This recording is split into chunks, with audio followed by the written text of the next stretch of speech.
Hello. I think we're going out. Looks like it. Testing.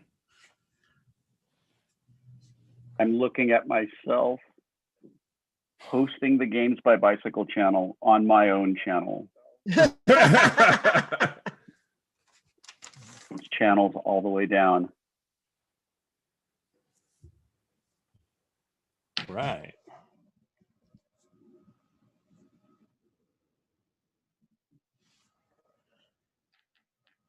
Let's do it. Let's start. I'm into it.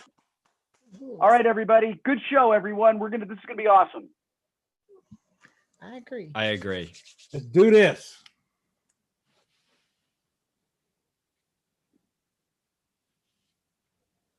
Are you gonna count me in, Kyle, or are you just gonna throw the big red button?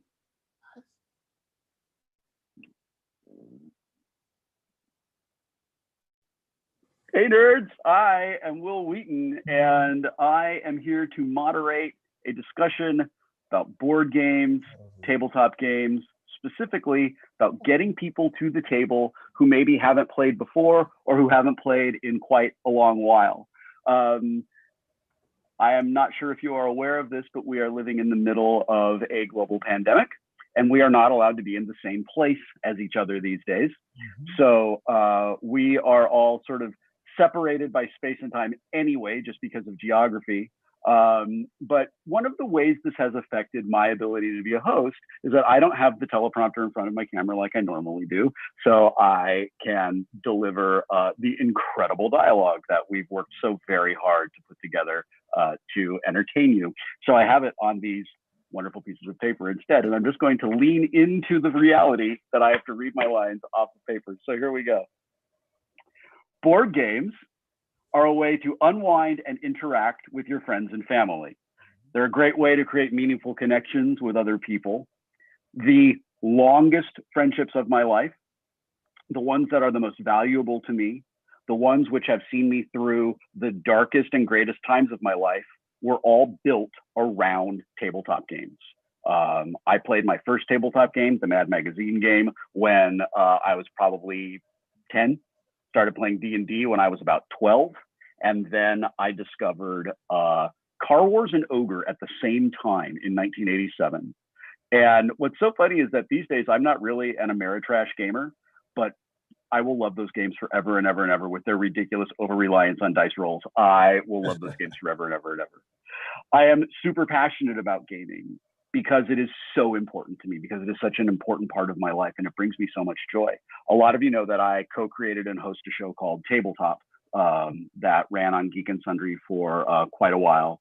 And the reason Tabletop exists is my desire to put more gamers into the world. I have found that in general, when someone plays games and they engage in the social activity of gaming, they just tend to be a more interesting person. When I meet someone who's just like, nah, I don't play games, I react in the same way as I do when someone's like, I don't like dogs, I don't read books. I'm like, what is, how long have you been broken? Like your whole life? Or is this a new thing? So today, thanks to Bicycle, for whom I am the global brand ambassador, thank you very much.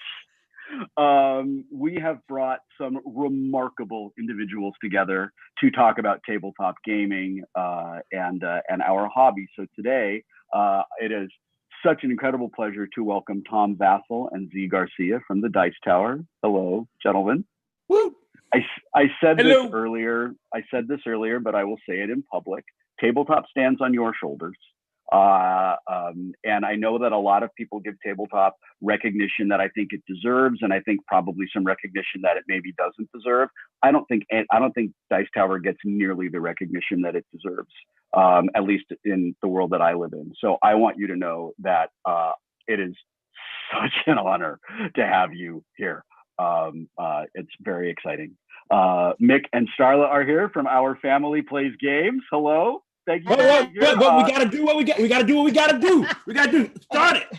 For those of you who don't know us, I'm Starla. I'm Mick. And we are Our Family Plays Games. Boom, baby, boom. Yeah. You are such incredible ambassadors for humanity and for board gaming. I'm thrilled that you are here. John Perkis from Actual Lol is here. And I've been a fan of John since maybe I think you said it was your third video. Yeah, my third video, Couples Games. Couples Games, really love it. My wife and I are gamers, and I think we've solved patchwork because we've played it so much since we've been home alone this year. I love that you did those videos. They are amazing. Thank you. So Thanks for I'm having me. thrilled to see that you're here, and I'm thrilled that you are still doing videos to this very day. 5 years later. And Steph from Board Game Geek.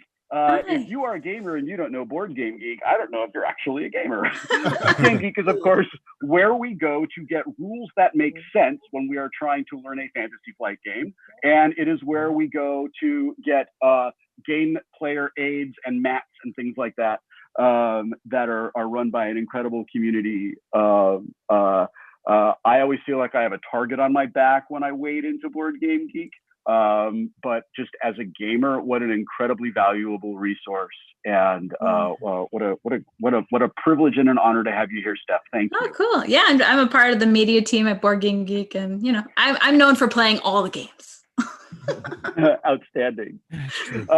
So we're going to have a discussion today that primarily centers around getting people to the table to play games. As I said, the idea behind Tabletop was to remind people who were gamers and had fallen away why we were gamers in the first place. And we did that by showcasing the fun of the game.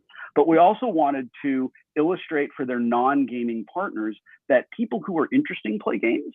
So we invited people to come in who were my friends, who are celebrities, or people from the YouTube community, or people from the influencer community. So that if you weren't necessarily a fan of tabletop gaming, but you were a fan of Felicia Days, or you were a fan of Grace and Mamrie and Hannah, then you would maybe tune in to watch them play and get excited about the games. I think all of us do things that are sort of like that. Where we're sort of getting people excited about games. So where I'm going to begin is with you, Steph. We've talked about getting people excited about games, but what are some of the biggest hurdles you have experienced in getting new people to join your game night? I think the general concept of gaming, just people automatically response is like Monopoly and Boggle and Scrabble, and they might not know what a strategy game is. So I think that's probably just getting them to see that there are other types of games out in the world. So introducing easy to learn games, making rules fun so people really get engaged, stuff like that to try and get people interested in what you're playing. So you want to make sure the theme is targeted to the right person. So if somebody loves nature or something, you just want to make sure to, play something with maybe a nature theme or something so that people are interested in what you're doing. If people get bored, they're not going to want to play. So I think just jumping over that hurdle, getting more people to join in. One of the things we tried to do in the tabletop era was talk to people about games and talk to because a lot of people who had not gamed before were getting introduced to the hobby. And I have been in game shops where an employee is not necessarily giving the best advice on how to find a game. So for example, I think it's better to ask a person, what kind of games that exist do you like? If you like Monopoly, you like interacting with people, you like buying and trading things, give Settlers of Catan a try. I think you might like that. If someone likes heavily themed games, with lots of beautiful pieces, that I'm like, grab a Fantasy Flight game. You can pick any of them. They're amazing, right? I would hear people in game stores telling someone, oh, you like magic? Here's a game with magic in it. You liked a fantasy book? Here is a game that takes place in a castle, but it didn't talk at all about the game mechanics. Would anyone care to weigh in on how we talk about mechanics with people in the way that a mechanic defines a game? Is there a way, does anyone have any thoughts about how we talk to people who might be relatively new to the hobby, how we communicate to them, this is what you're going to be doing in this game? Yeah. Yeah, I think like a lot of people can relate to card games or trick-taking games. So maybe you jump into a game like Decrew or something, or start small. Or if somebody likes to push their luck in like a Yahtzee type game, maybe you join like a Quicks or some other like Can't Stop, and then from there you go on to bigger games like other push your lucks like Quacks of Quedlinburg and stuff like that. As soon as you get them into a hook based on something they already like, I think is important. Tom, you do an extraordinary job explaining games to people. When we were doing tabletop, if I was having trouble figuring out how to put a section of rules into my script, I would look to see if you had done it. I would look to see if Shut Up and Sit Down had done it, and then I would steal from you because you guys are smarter and better at this than I am. How do you suggest we get people over the hurdle of understanding more complicated games that they may find a little intimidating? Well, first of all, I think we need to check ourselves in that regard. In that I'll sit there and go, well, this is not that complicated. And yet to somebody else, it is. We tend to look at, for example, a very popular game, Ticket to Ride. People throw around the fact and they'll say, oh, it's a very light game. No, it's only light to us diehard gamers. To most people, that's much more complex than what they're used to. Even if it only has 2 pages of rules, that's still a lot. We're talking, about the Alpha and the Exchange, and they're very, very simple. But, when I watch some of the anime shows that my kids watch, I'm completely lost, and they are mind-boggled that I can't follow the 20 different threads that are going on. And that's how it is when someone gets into board gaming. And so we need to kind of realize that. And you mentioned the mechanisms. I think it's best to not even mention them. I don't want to introduce a game and say, hey, this is a worker placement deck building. I don't know what any of that means. I don't know what the carburetor is on the car. Just tell me I need to turn the key. So that's what I think we need to do with people is just say, here's how the game plays a little bit. You're trying to collect cards and turn them in to do this. And let's start. And as 7 of the 8 of, or this, sorry, there's 7 of us. 6 of the 7 of us would agree. Another good way to get people into is to play a cooperative game where we're all on the same team.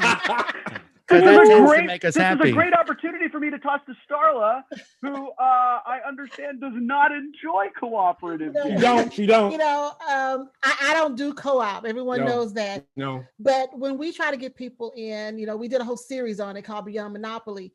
We try to find things that they like, things that resonate with them. So for us, especially with people of color, we know they like cards. So we always do something like a Splendor because you've got the cards, you've got a poker chip, it's stuff people can identify with. Then we try to explain the nuances of the game as we go on. And most people can, understand it and they like it. But I would never put them in front of a game such as Terra Mystica or 5 Tribes or something like that because it would just be too intimidating. So we start off slow with what we call the gateway games. And then we move them into something else. Because, someone, when we played, Stone Age for the first time, when, our friend brought us in, that she didn't say, well, this is a classic worker placement game. She just said, hey, she tossed the rules, let us play, and we fell in love with it. Yeah. Then later on, we found out that it was a great worker placement game, and we found out that we love worker placement games. Like you said before, the terminology means nothing to people. Don't worker placement, deck builder. Yeah. So you just have to find things that they like, and you have to know your audience. You got to know your family. Yeah, you got to know who you're dealing with. Because if they don't like cards, then we want to go to something else. If they like dice, then we want to find a dice game. So and if they don't like co-op, you find out the hard way, Z. I think a big part of the discussion is also that a lot of folks who come to the table as new gamers are simply afraid of coming across as unintelligent. Yeah. And there's that fear I there. Still deal with that. Right, absolutely. And so you approach something you're not familiar with and you are worried about seeming, unintelligent, surrounded by people that are very familiar with whatever's going on. So I think a big part of it is, diffusing that feeling, letting everybody know you can ask as many questions as you want. We are going to play a practice round. We are going to play a practice game. The stakes are very low. It's okay that you don't know this. That's perfectly fine. And by that, the flip side of that is as someone who is trying to bring a new gamer into a more complex game, allow them to discover that game at their own pace. Don't try to ramp them up to play games that are beyond what they're used to. Let them discover it. That helps them enjoy that game much more than if you attempt to explain to them why that strategy is flawed or that's not normally how it's done. Yeah. Let them make mistakes, let them catch up at their own speed, and they will really enjoy that kind of game much more. John. Yeah, I think it's a tricky situation sometimes that you can get into when you're thinking about almost like converting someone or taking them into a complicated game. Some people never need to go beyond a certain level. Like they may never need to play, for them, a game that is more complicated than Yahtzee because they're having fun at that level. And there are thousands of games at that level. And I think it's about listening to the kind of thing that they want, and certainly not ever kind of confusing them, making them feel welcome, but also just being aware that actually for them, that's like the peak of gaming for them, and they don't need to get into more complicated things. I agree. I always tell people that the best game for you to play is the one that is the most fun for you. Yes. And there seems to be, I don't seem to be encountering it as much now as I did pre-tabletop, but gatekeeping still goes on, and I still see this happening where there's a bit of elitism associated with gaming, and especially associated with bringing in new players. We would get criticized on tabletop for playing games that were accessible, and I just thought, you're really missing the point. If you want to jealously guard your toys and not let anybody get close to you, like, why are you playing games in the first place? Yeah, Mick. Well, like we faced that, that same thing when we went on Good Morning America. People would say, now, why did you bring on Ticket to Ride and Catan? You got all those great games behind you. We see, why'd you talk about those two games and nothing, more popular? I said, listen, man, most of the people we talked to on Good Morning America have never heard of those games, never heard of Catan, never heard of Ticket to Ride, and they haven't heard of the last games in the last 10 years. So that's what we got to talk about. Everything. Those games are old to gamers, but to people that had never played before, those games are brand new. Yeah, brand new. And we're trying to bring in brand new folk. We're going to tell you about all the games. Yeah.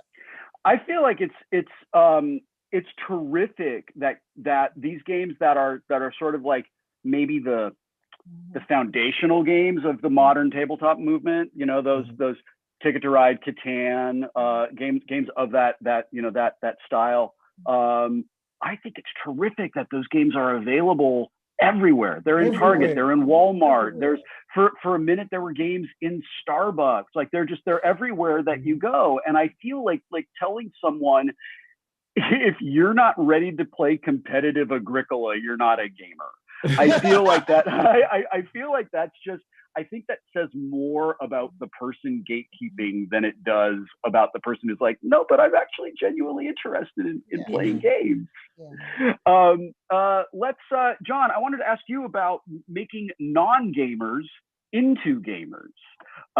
So if we could just agree, a non-gamer is someone who's just like, games, I don't want to do that. They're boring. And I feel badly for Monopoly. I think Monopoly gets a bad rap. Monopoly was designed to show you why, like, what we now call trickle-down economics is bad. The whole point of Monopoly is to illustrate that when one person hoards everything, everybody loses and it sucks. Monopoly is supposed to be terrible. It is supposed to make you feel that way. But we all remember, yeah, man, my brother or my sister like cheated in Monopoly or whatever. So when you have encountered someone who's like, no, I'm not a gamer, and you were like, hang on, maybe you are. Talk about how that went for you and what you did. Well, I think with people like that, you need to appeal to the things that they have played. I think pretty much everyone has enjoyed some form of gaming. Like they might have done an escape room and they don't really appreciate that that's basically a board game in a different form. Or they've played something like a party game. They think of a board game as something with a board and it takes hours and you play it at Christmas and you hate each other at the end of it. And but they might have played Pictionary and not really thought of that necessarily in the same ilk. So yeah, I think it's about finding the thing that they did like, if there's anything. Hopefully, there are some people that I think just that have such a block up that it's very, very hard to break that down. I think not being pushy, but also just, like suggesting things that we have in games now that are a bit different. And if they really had a bad experience with something like Monopoly, well, then you play a game that's a lot shorter. You play a game that doesn't have negotiation or anything, take that in it. So maybe they had a really bad experience. They felt really stupid. You play something that's a lot softer. And I think it's always about catering to them. And really, I think theme can be so important. So many of my friends kind of went straight into Game of Thrones because it was Game of Thrones. And yet that's such a complicated game.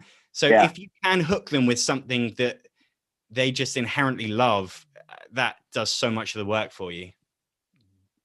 When you encounter someone and they think they don't like games, do you have any kind of do you have 3 or 4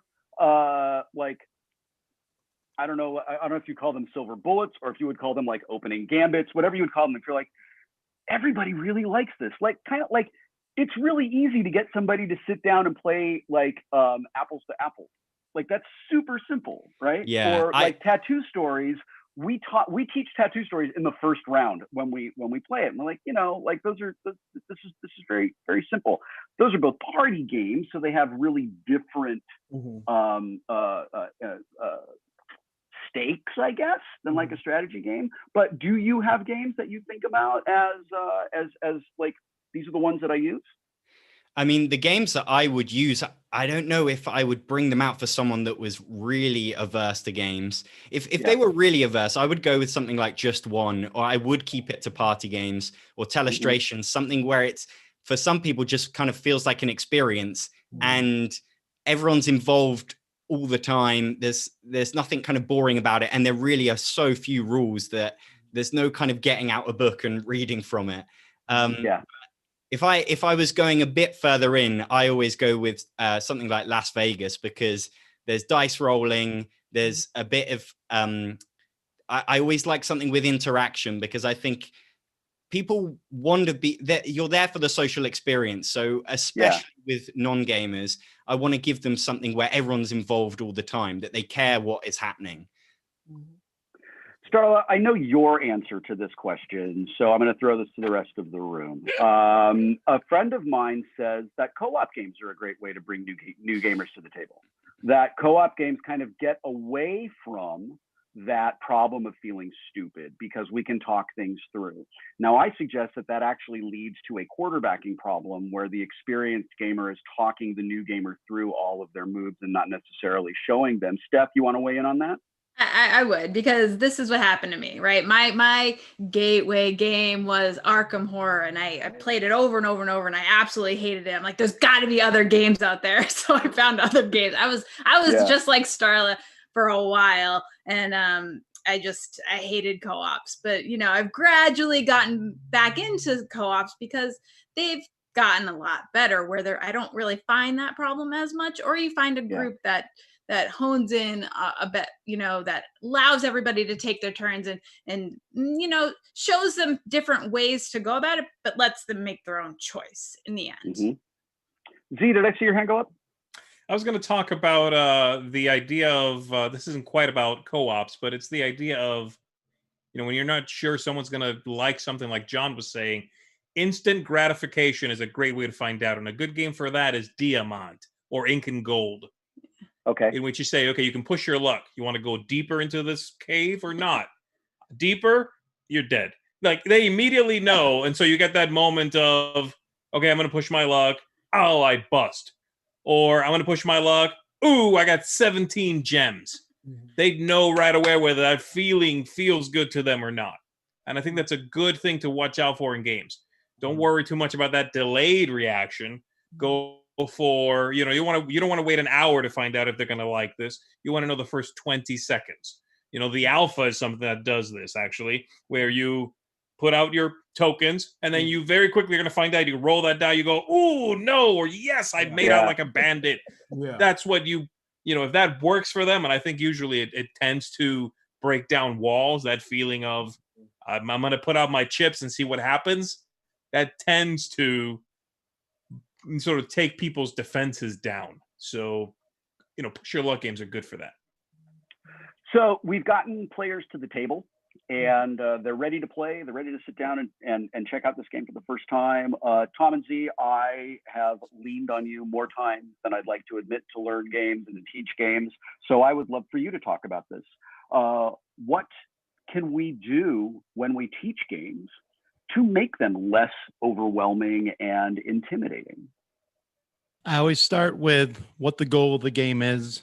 This is what we're trying to do. Everything works towards that goal. I try to explain as few rules as I need to for us to get into it. You don't need to know every case exception. Example is Ticket to Ride. You don't need to know about when there's 3 cards that are the same, you wipe them. That's not necessary when you're starting it out. And I also make it really clear, hopefully through my own actions, that I don't care if I win. I don't care who wins. It's just a practice game. So let's just have fun and go for it. And I found that usually helps people ease into a game.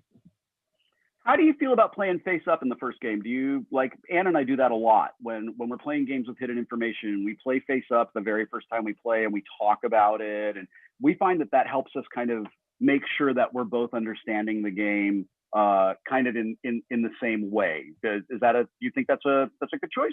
Well, my wife and kids may be too competitive to try that, but they learn. But yeah, no, I get that. Yeah, there's a lot of things. And sometimes, like Z mentioned earlier, playing that sample round helps a lot too. You put everything face up. Here's how all the pieces work. Got it. All right, let's start for real now. Yeah, what I ended up writing down was actually quite a bit of what you just said, Tom. So I guess I've been paying attention.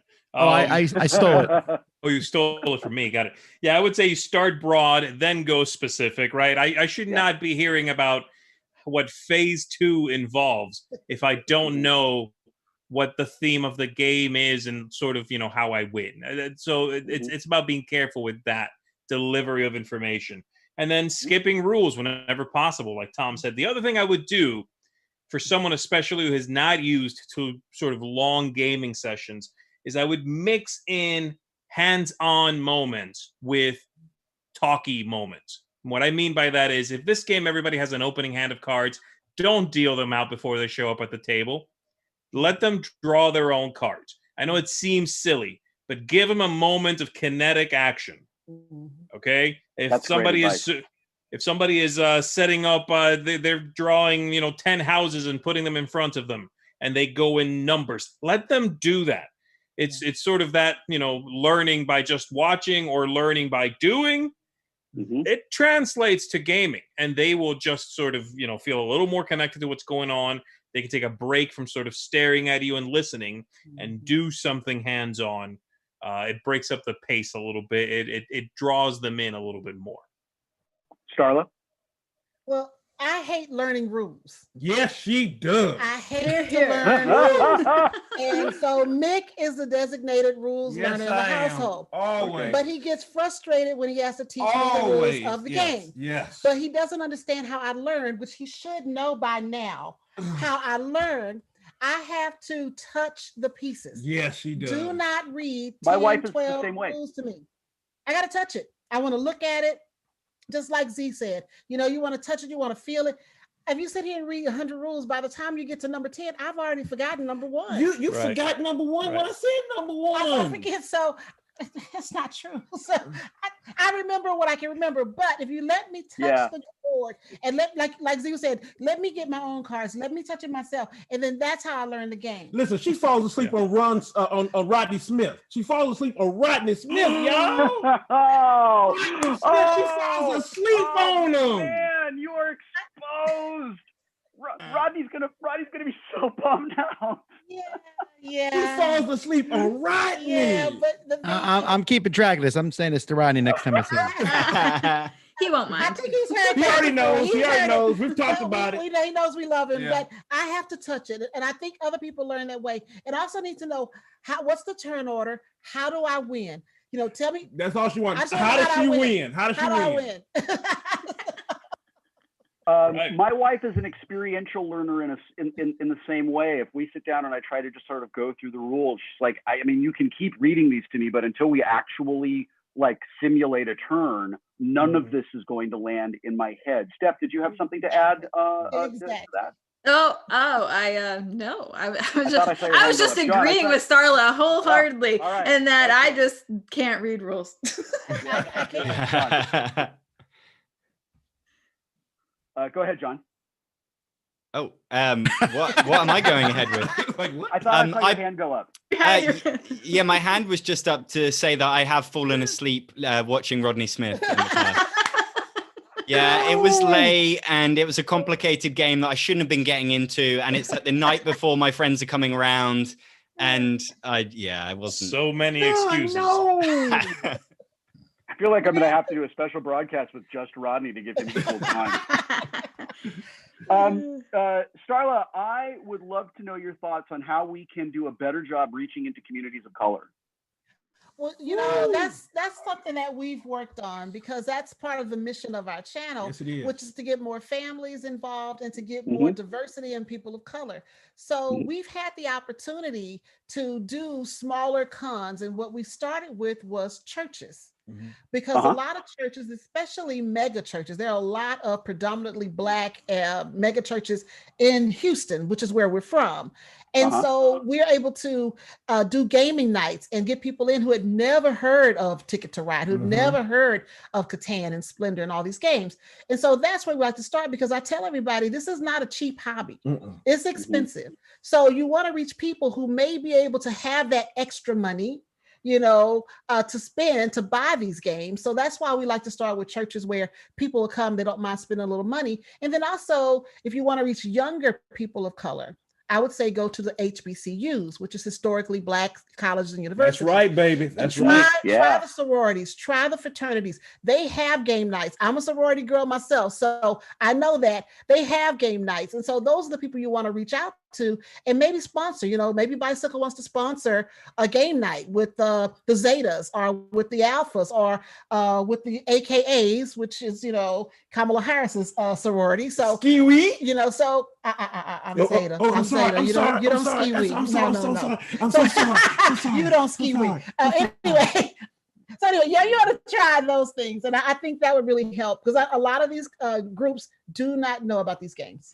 And I mean, that's just people of color anyway. They don't know. They don't know. You know, and they want to know. And we get, you know, we got to get out because we like to play games. We like to play games. I've played my entire life. I played cards and dominoes and checkers and all that stuff. So we've always played Monopoly. Yeah. Because I'm a white dude with a beard, that is like my experience in gaming is that it is largely white and male, and I and everyone I know has worked very hard to make that not be true anymore. We want gaming to be inclusive. We want gaming to be welcoming.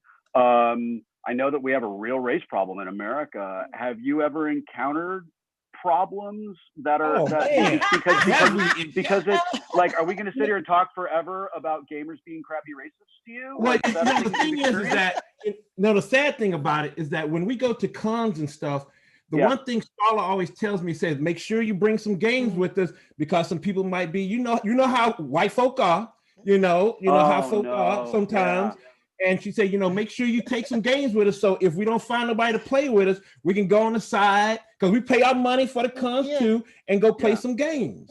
You know, that's sad. And I'm like, you know, are you sure you got to take some games? She said, make sure you take some games. We've had that experience where we've had to play by ourselves for a while, but we've also had experiences where people have been welcoming. So it's a hit or miss. You go to a con one day and you meet a group of people who love to play with you. You go to that same con on the second day and nobody wants to play with you. So you just never know. And then, you know, going to some, you know, game stores, you know, I've been ignored many times. Yeah. I've been, to the point where we walked out because we're walking around ready to spend money, and people look at us and they talk to everybody else but us. So it's like, you don't want our money? We'll go out. We got Black people have a lot of money to spend. Got some money, folks. We got some money. So let us spend it, you know. That knowledge hurts my heart. It hurts my heart so much. I know how I feel at home at a con, and you should feel at home at a con too. We're all gamers. I don't know how many people are watching this. I don't know when people are watching this, but this is my challenge to you in the gaming community. I hope your heart hurt and your stomach turned when you heard Starla and Mick talk about what they've experienced in the gaming community. And I challenge you to make sure that we never hear this story again. That we owe it to people who come to our events and who come to our shops and who are part of our communities to embrace them and welcome them. That makes me so unbelievably sad. Let's talk a little bit about publishers and designers and how publishers and designers can be more inclusive. Mick, would you talk a little bit about that? How can we do that? Yeah, the one thing is that, step out of your comfort zone. You got to step out, because, it's for designers and publishers, it got to be some more games out there with some more themes that can attract, people of color. Because another zombie game on Mars, we've had those before. We don't need no more. But like, how about with the Harlem Renaissance, have Cthulhu try to come up in the Harlem Renaissance, or maybe a murder mystery in the Harlem Renaissance. If you want something a little bit challenging, how about the Great Black Migration, where blacks came from the South to the North for a harder game, worker placement or something like that. Bring some games, and I know for the for the Latino and Asian community, they got stories too. Bring out some stories to try to bring us in. And then another thing for designers, publishers, and also content creators that got a whole lot of folk under them, try to bring some color into your world. Because when I go out there on Twitch and other places and look at a panel or something when they talking to folk and I see nothing but beige, I'm like, that's not for me. And if somebody come up there and say, man, I see all these beige stuff, where the color? That kind of turns you off, because you want people that look like you. Representation matters. And it's so good important. A lot of publishers and designers, they're starting to put a lot of color into the games and stuff, but that's not the only thing not the only thing you can do. Thank you for that. Thank you for putting some black faces and Asian faces and brown faces on some of the games, but it got to be a whole lot more. We just need a seat at the table. You got a seat at the table. So that we can have that diversity in the gaming. So that it can attract more people. For us, we decided to step out and be the change we wanted to see. Amen. So we decided to be that face where people can come in and say, oh, there are other people that look like us who want to play these games. And we can't keep, and another thing I talked to Starla the other day, I said, we can't keep asking, other folk, for change. We got to do it. So if we got to bring in a channel that has more diversity, have more people in it, hey, let's bring some, some collaboration in there so we can show that everybody's welcome to the table, no matter who you are or what you are. Everybody needs to be sitting down playing games. Everybody likes games. I've lost my place on my questions. Here we are, Steph. We're a little bit passionate about it, Will. We're a little bit passionate. About it. The thing is, I honestly, I just want to sit here and listen to you talk about it, because I feel like I'm just so tired of white voices being the only voices that are heard everywhere. We are too. I can only imagine. And every time I see something come out that's super tone deaf and that's super exclusionary, I'm like, there was a bunch of white people who made that decision. Like that just seems to be how that happens all the time. And I know that there's someone on the stream who is like, could games just not be this? And the reality is, if we want games to be accessible to everybody, we have to talk about this. Yes, and we have to talk about games being accessible. And Steph, so we're shifting gears a little bit, and I'm talking about accessibility in games. Let's talk a little bit about gateway games. We are all in agreement that gateway games are how we bring new players to the table. And a gateway game also for me, I have 300 games in this room. And some of them are all day long, just like epic games, right? But the gateway games are the ones that I go back to when I only have an hour with some friends or whatever. What are some gateway games that you recommend that are satisfying for a strategy player, but are accessible for a new player who maybe their experience is limited to party games?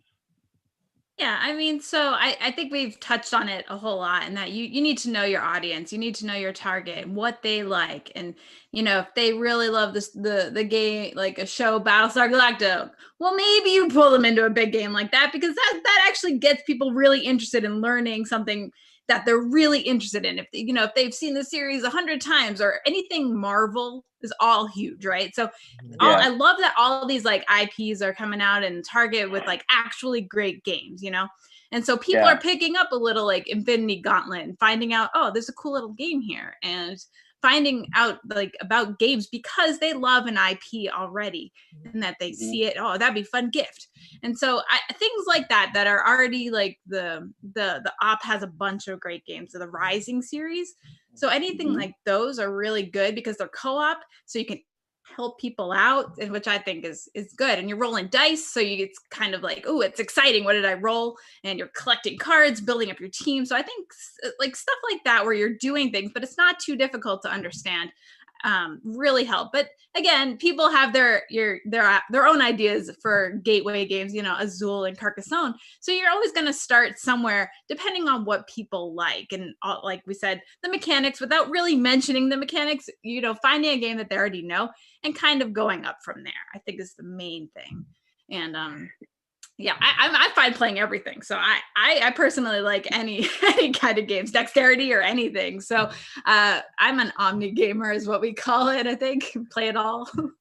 I love that term, omni gamer. That's wonderful. You mentioned games that are based off of a popular IP. For a long time, I think that it was relatively axiomatic that the more popular the IP, the worse the game. Because the licensee spent all the money on the license and then they rushed the game out. Is that still true?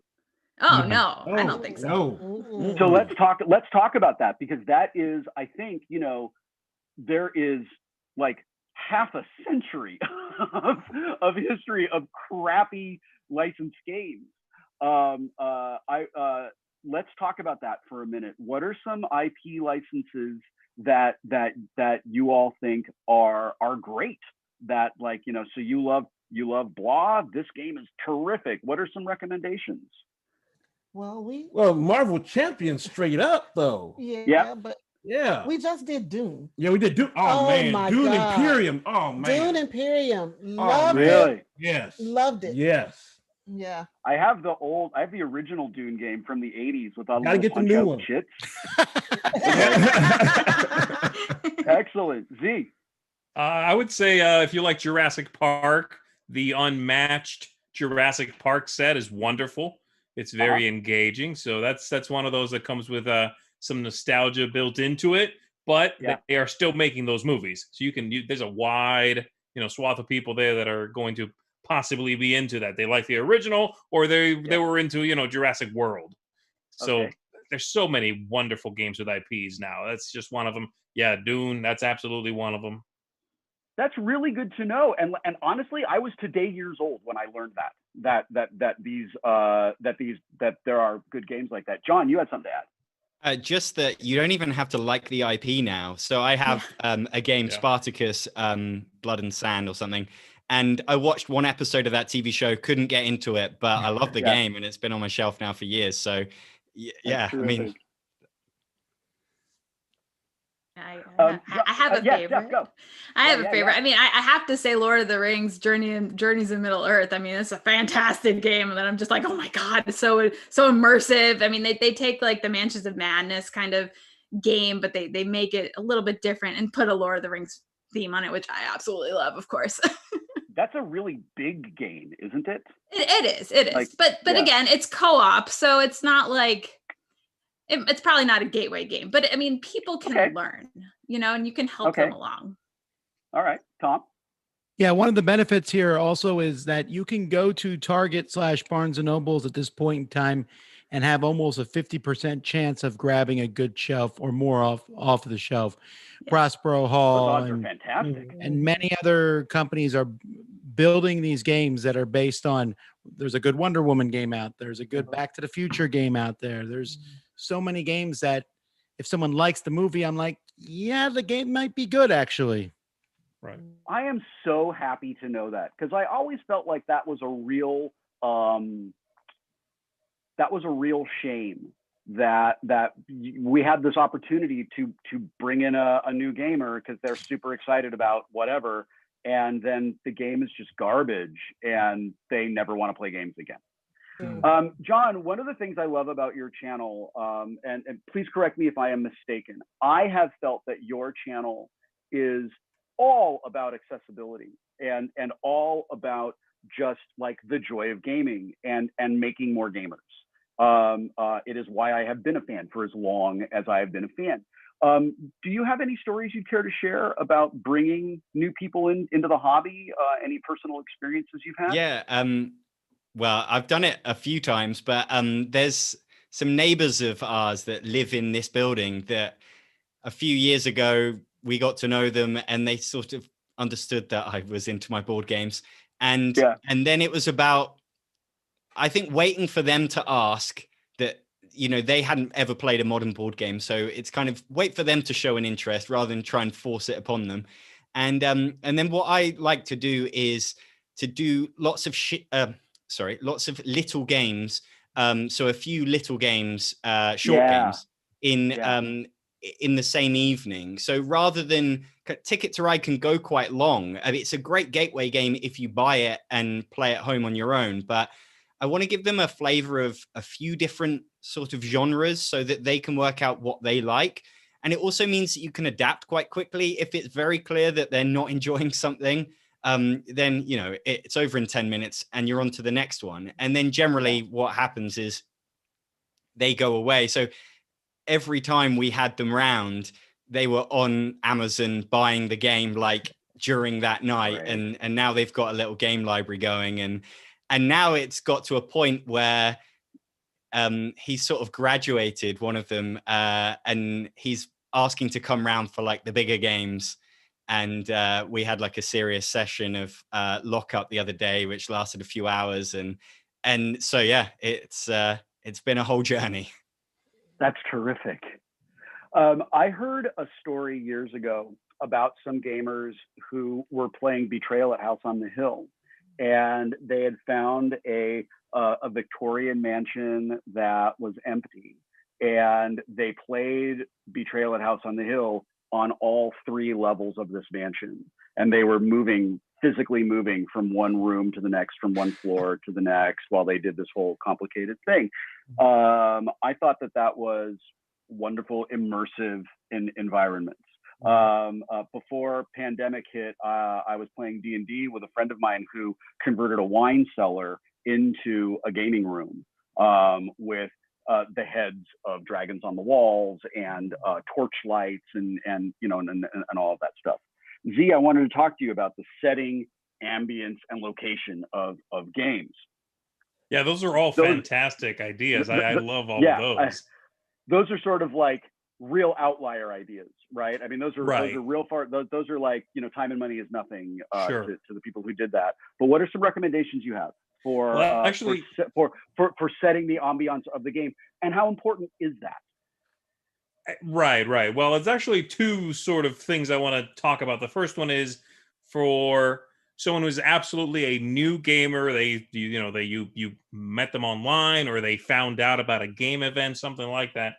I would say to put that person at ease, the very best thing you can do is to make sure that first encounter, that first meeting is somewhere neutral, right?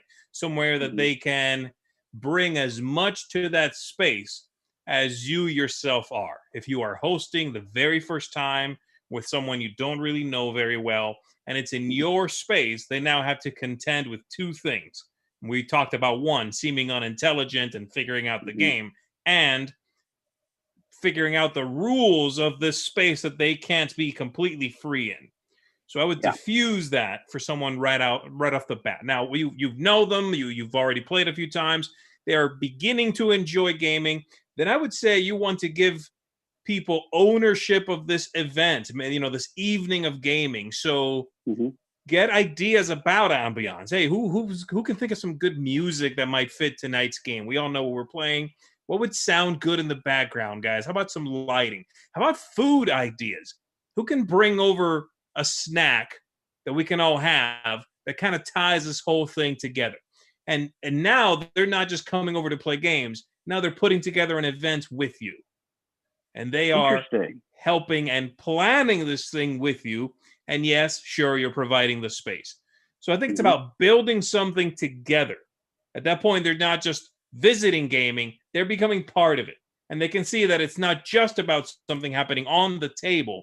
It's about what's going on up here between all of us as people. We are enjoying an activity together that involves sound and music and food and laughs and, yes, a game or two. So that's sort of my, my recommendation for that.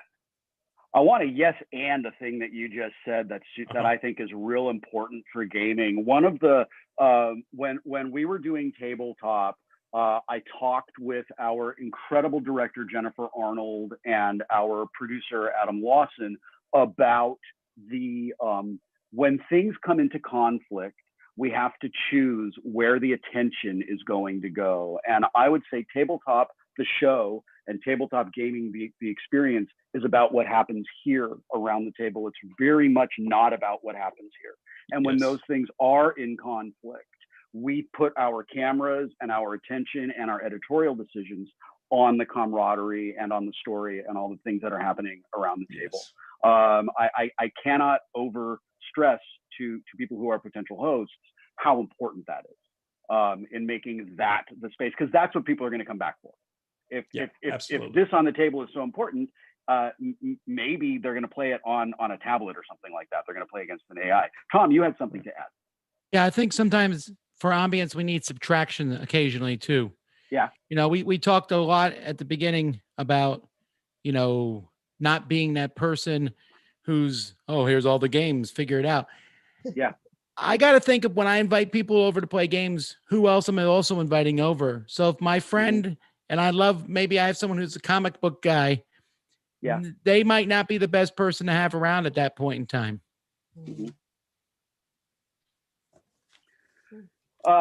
Let's wrap up with some practical advice. You are all experts in this field, and you all know your audiences extraordinarily well. I hope that there are people watching this who are looking for practical advice, and I think they've gotten a lot already.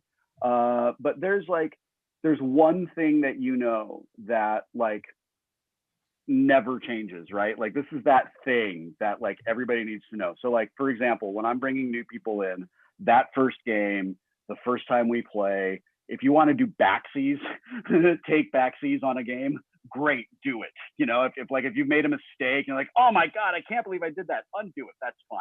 Just roll it back and do it again, because we're still having fun. That is my fundamental rule for new players. It's not like, well, you made a mistake and now I'm the runaway winner, deal with it, because who wants to come back and play with that guy ever again?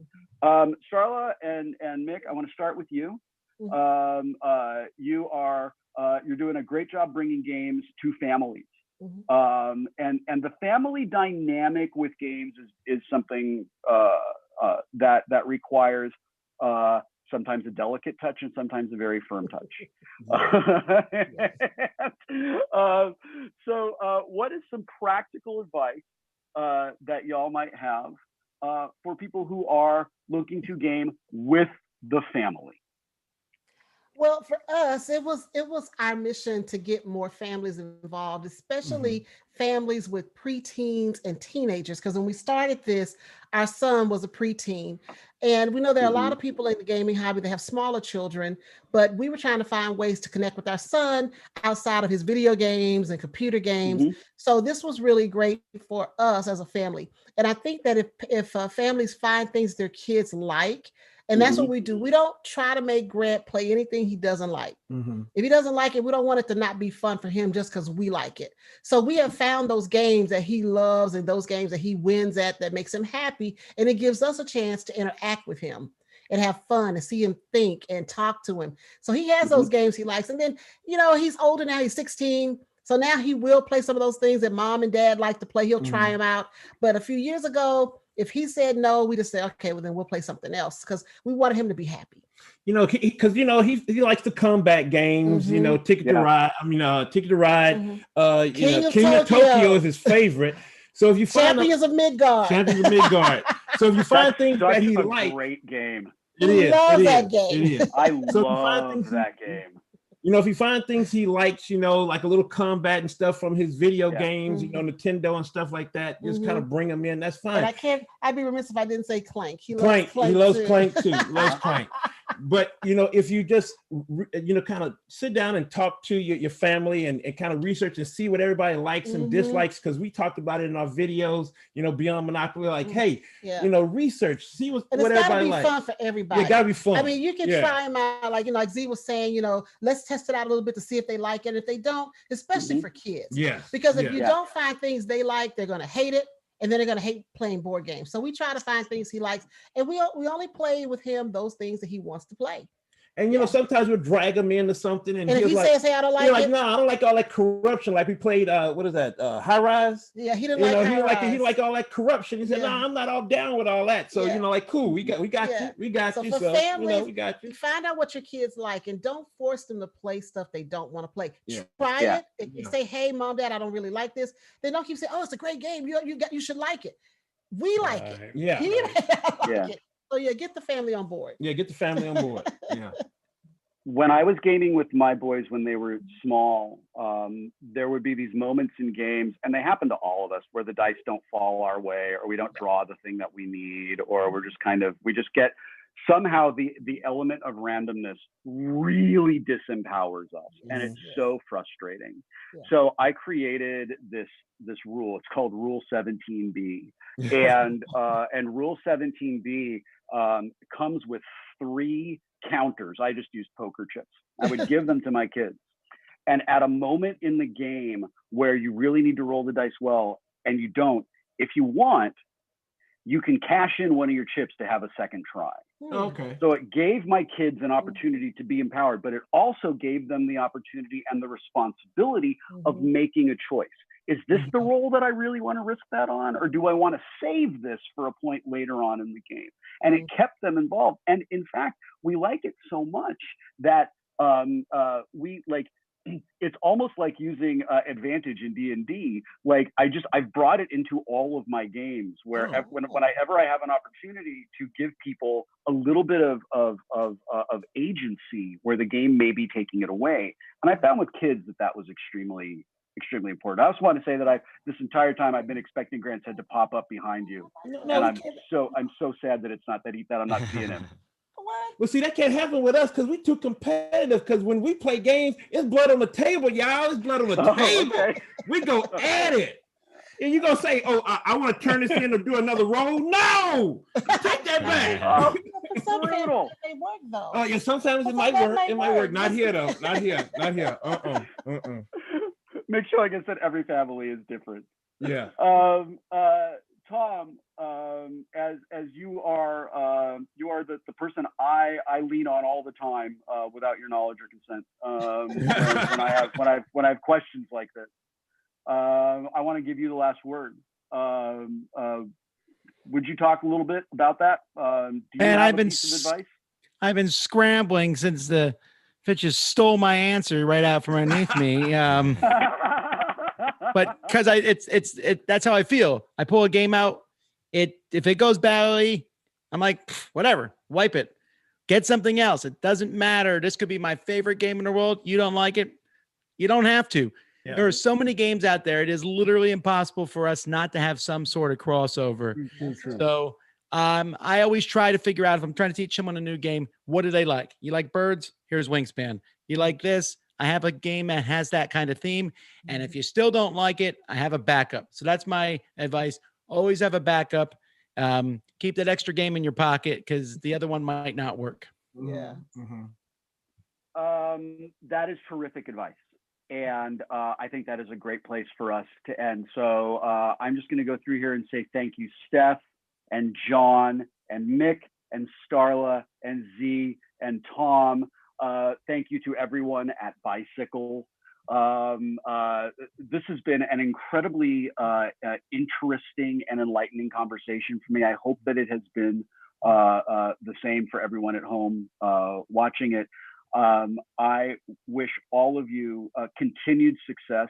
Please stay healthy and stay safe. And just speaking as someone who's been playing games his whole life, Thank you for what you all bring to our community. Thank you for what you do so that there is right now someone who is the 10-year-old version of me who is discovering games for the first time. And that player is going to be able to benefit from the videos y'all have made and the work that y'all have put into building our community. So I'm just really grateful for that. And I appreciate you taking time, especially John, on a Saturday night. I appreciate you coming in and spending this time with us today. This is getting in the way of some Strictly Come Dancing is on. And my mum said that she'd watch me in the background. That's Dancing with the Stars in English. Sandy, well, listen, you are released now, so you can go hang out with your mom and watch it. To all of my guests, thank you, and to everyone at home, I want you to play more games. I'll see you next time. Thanks, everyone. Thanks, Will. Bye. Thank you. Bye. Food is the currency of the wild, and when the threat of starvation sets in, only the dominant pack survives. In the board game, The Alpha, players act as a wolf pack in the northern forest, competing with each other for food, territory, and alpha status. Just like in the wild, gray wolves stalk regions, searching for prey or scavenging what they can. When multiple packs occupy one region, the food sources become stretched. Sometimes a pack gets lucky, finding the prey they need without a run-in with another pack. Other times, they will resort to sharing with another pack. However, if the pack is desperate enough, it will fight competing packs to take the plunder for themselves. This is risky and can result in wolves being injured or a change in alpha status, but can also result in great reward. An injured wolf requires healing before successfully hunting again, putting the pack at risk. After the food sources become scarce in the region the pack occupies, they may rethink their strategy to find more food, repeating the cycle until the fittest pack emerges. In the end, only the dominant survive. Fight for survival. Dominate the forest near and far. Be the alpha.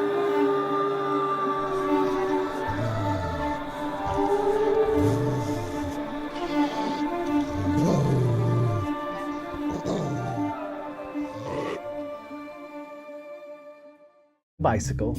It's for 3 to 6 players, ages 10 and up, and games range anywhere from 20 to 45 minutes. Resources have been scarce this year. Wolf packs from far and wide have descended on the lush northern forest in search of food. Tensions are high as packs compete for food, territory, and alpha status. In the alpha, players will control a pack of hungry wolves hunting for food. In each round of the game, players will send their pack members to hunt various regions of the forest. The players with the most wolves in a region will become the dominant pack and will have greater opportunity to collect food from a successful hunt. The player or wolf pack with the most food at the end of the 5 rounds wins the game. Now, based on the player count, we'll determine how many regions you're going to set up. But this main board will track all your food, and food is points in this game. And at the top of the board is where you'll track your rounds or weeks, and there are 5. And then at the top of the board is where the deep forest is. These are the larger region tiles where you can potentially get more food. Below is the near forest. These are the smaller tiles, a little bit easier to get food. And then on the main board, you're also going to track your injured and healing wolves. Now, all the regions will have a dice, except for the scavenge regions. They're just going to net you a food, basically. But the one that's interesting is this livestock region. We'll take a closer look at all the regions in a minute, but livestock is definitely a push your luck kind of area. Only one wolf can be there at any one time. And you do have the potential of being shot by the farmer and taken out. So you are definitely risking a wolf trying to get the high reward of 12 food from this region. Each player will take their player board or the den where you'll be storing all your wolves. And this also is a handy reference guide for when you're dealing with conflicts in the game, and we'll get to that. Each player also receives a token for fight or share. And this is going to be a secret thing that you do in the game and then reveal, which we'll get to as well. And that's really the basics of setup, and then you're really ready to play. Now, there are 5 rounds or 5 weeks to every game.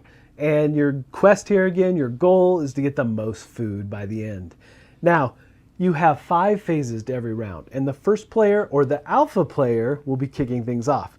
So these phases are very thematic to what you're doing, and you're all going to be participating in these phases as you move through the game. So the first phase is stalking your prey. And then second, you're going to be trying to establish dominance in an area. And then you're going to be giving chase to that prey. And then finally resolving that particular region, and then advancing the clock and hopefully healing any wolves that have been damaged or attacked in a particular round. So in this first phase of stalking, you're going to be placing your wolves into regions.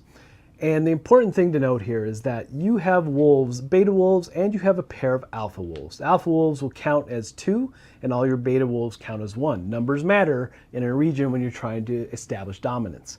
So you'll go in turn order, placing one out across all the different regions. Now, all the regions in the near forest are going to be just easily placed with no penalties or so forth.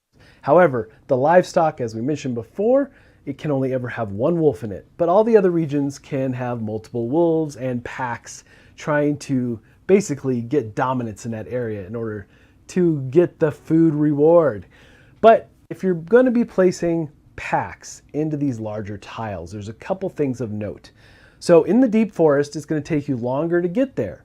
So it's going to cost you food for every wolf that you put out into the region. So there's a couple other things here though, that you're trying to establish dominance, but these larger tiles, the moose and the bison, you have to have at least 5 wolves there in order to bring down these beasts. And it can be a combination of your wolves and other players' wolves. But again, you're trying to have the most wolves in that area so you can get the benefit of the food. Now, if there's ties, we'll take a look at what conflicts do in a minute. But you can tie as well, and then you have to fight for the food, and bad things happen and so forth. But if you have any wolves that are injured, you cannot be placing them into the regions. You have to wait till they're fully healed and back to the den. So that's really what you're doing in this first round. You're going, each player will go in turn and place their wolves in the different regions, hoping to gain dominance in this next phase. So phase 2 is simply looking at the different regions and counting how many wolves are there, and then what wolves have the dominance. What colored wolves have the most. And also checking for ties, which we'll take a look at in a minute what that does. And then thirdly, you're giving chase. You're basically rolling the dice for the regions where there are wolves and determining how much food is available there. Now these dice are going to do a couple different things. So either you rolled and you get a number value and you get that amount of food. Or you roll an X. All your wolves worked together really hard, but they failed to bring down the creature. However, they can only wound the creature, which is a carrion value, a C, along with a number value, which shows a lesser amount of food that you might get from this region. So those are the main things you're going to get, but the interesting thing about the carrion is the fact that it is a wounded creature, and these tiles are double-sided, and you'll flip them over. When you do that, then the next round, you won't have to give chase because there'll just be food there to scavenge because the beast finally fail at some point. Important to note as well, if you went for the livestock and rolled that dice, if you hit a D, then your wolf has been eliminated and you'll remove it from the game completely, as well as you have potential of getting 3 or 12 food. The high reward, but there is definitely a push your luck element to that livestock tile. And so this fourth phase is just resolve. You're resolving the food that was captured by the wolves. And every pack that has dominance in a region is going to get that level or that number of food. And you'll move your wolf along the track those many spots. And then any areas that have ties are going to move to conflict. So if there's a conflict, you're looking at a region, there might be 3 packs that have even amount of wolves. And what you're going to do is take your token that says fight or share. You're going to secretly pick one side or the other and then reveal to all the players. Now, The thing here is that all kinds of different cases can happen. So if two players choose share and one player chooses fight, then the player that chose fight will win all the food. As well as if all the players choose share of all, then you're going to evenly distribute all the food. Now, if two players choose fight and one player chooses share, the two players that choose fight are going to have two wolves that are injured and move them to the injury section of the board, but the player that chose share is going to get all the food. So there's lots of different instances of how this might play out. If all the players choose fight, then all the food is lost. Then all the packs will lose one wolf to the injured spot of the board. And the final phase of the round is the advance, and it's kind of a cleanup as well. So you're going to advance the weak, but you're also going to take any wolves that are on the injured spot and move them to healing, or healing will move back to your den, as well as moving the alpha player token to the next player in line. And it'll basically just be cleaning up the board, taking all your wolves off and putting them back in the den from all the different regions. And so you'll continue this way week after week or round after round until you hit the last round and total up the food to see who has the ultimate wolf pack. All right, folks, just a reminder once again, this has been a Dice Tower paid preview. Everything you've seen here is actually done and published. And the interesting thing is that Bicycle, who's typically known for making card games, is jumped into the board game arena with this one and another title as well. But this game is very light in strategy, but there's actually some fair amount of depth here and there as you play through the different weeks and rounds, and as you compete for those areas, it starts to be hotly contested. So there's a lot of interesting back and forth. And again, I really like the push your luck element of the livestock. I probably do that way more often than I should. But yeah, but ultimately, folks, though, if this looks like something that might be of interest to you, I'm sure they'd appreciate your support. So I think that's it for me. And until next time, we'll see you at the table.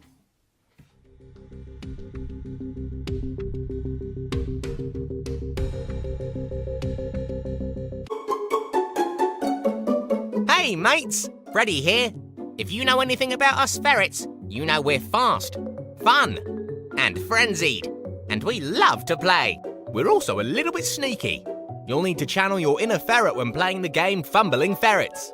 In this game, you'll fumble along as you find the letters you need to ferret out the words worth the most points. Some words are worth a lot of points, but man, they are hard to make. Who doesn't like a challenge though, right? Other words are easy.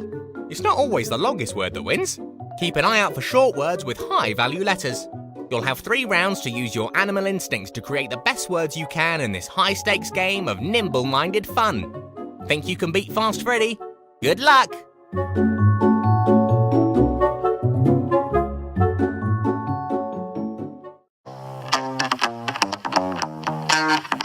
Wall Street is a wonderful place. The competition, the chaos, the cash. The stock exchange is my playground, and I was born to play this game. Playing the market can be exciting, fun, and unpredictable. Here are a few ways you can cash in big. You'll want to master the basics of buying low and selling high. Also, if you're in a tough position, pop the bubble. Maybe it can help you get ahead. Don't be afraid to hoard cold hard cash, especially if you want to lobby for additional influence in the market. Remember, information is king, so you can choose to pay the price for market intelligence to get ahead. Let's face it, the market can be volatile, and the bubble can burst at any time. So be ready and hold on tight for this wild ride. Welcome to Wall Street, baby. Let's make some money.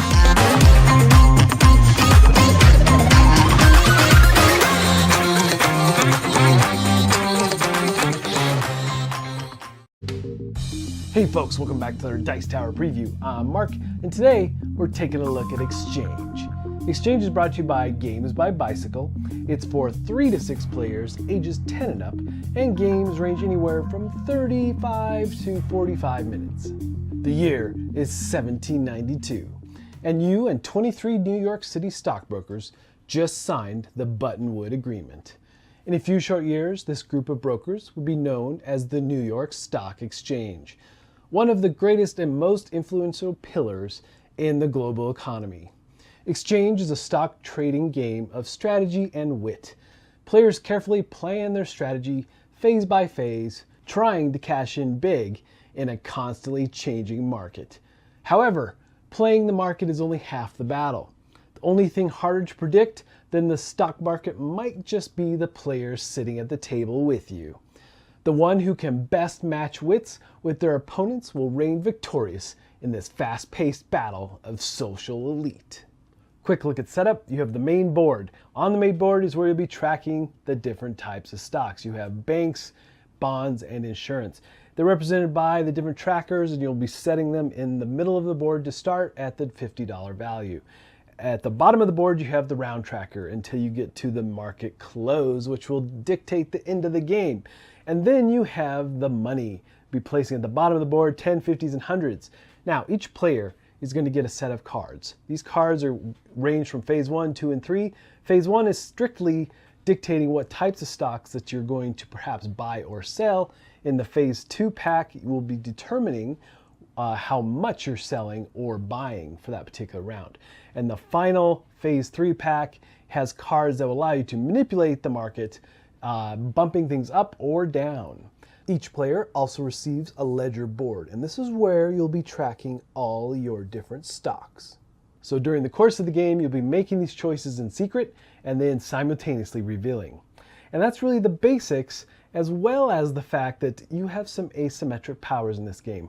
Based on the different founder cards, you will divvy those out to all the players until all the cards have been handed out, and each player will choose one, discard the others. This will give you your starting ledger board balances as well as your starting money for the game. On the side of the board, there will be a market forecast, which will be used round after round. So each game consists of 5 rounds, and until you get to the market close. Once you do, you will have one last chance to manipulate this market and sell off your stocks, trying to get the most net worth at the end of the game so you can be declared the ultimate broker. Now, through each round of the game, you're going to be manipulating the cards in these different phase folders. The first folder is all about the type of stock or security that you wish to invest in or perhaps sell. You're going to look at the phase 2 folder and pick a quantity as well as if you're selling or buying. And these two are really working together. Now, this phase 3 folder is all about picking a market that you wish to manipulate up or down. And that's really the basics of what you're doing with these 3 different packets. So you'll be doing this in secret and placing them face down so no one can see. And then simultaneously, you will flip those folders over, and first thing you will do is then use the market forces card. You'll flip one over and adjust the market as it says to. Now, these cards are going to do a lot of different things and can really wreck your plans that you had on this particular turn. So be mindful of those. But there's a way to at least get a heads up. You can also pay $50 to see what this is going to do on that next turn. So you might want to invest at times to get some insider trading, so to say. But really what you're doing then is looking at the phase 3 cards, and you'll take those and accumulative at the table and adjust the market accordingly. Once you do, then you can buy or sell based on what you chose in the phase 1 and phase 2. You'll do those and you'll adjust your ledger board either up or down, and then you'll collect your money or pay your money to the bank. Now, throughout each round of the game, except for the first round, you have the opportunity to use the lobbyist to also manipulate this market. Now, whoever has the most money at the table or net worth is going to be able to tap into this and manipulate the market further. And of course, at the end of each market, you can burst the bubble. And this is pretty handy, actually. You can really manipulate things quickly here. If you're on the far end, if it's at its highest value, 90, and you burst the bubble by bumping it up 1, then it's going to drop all the way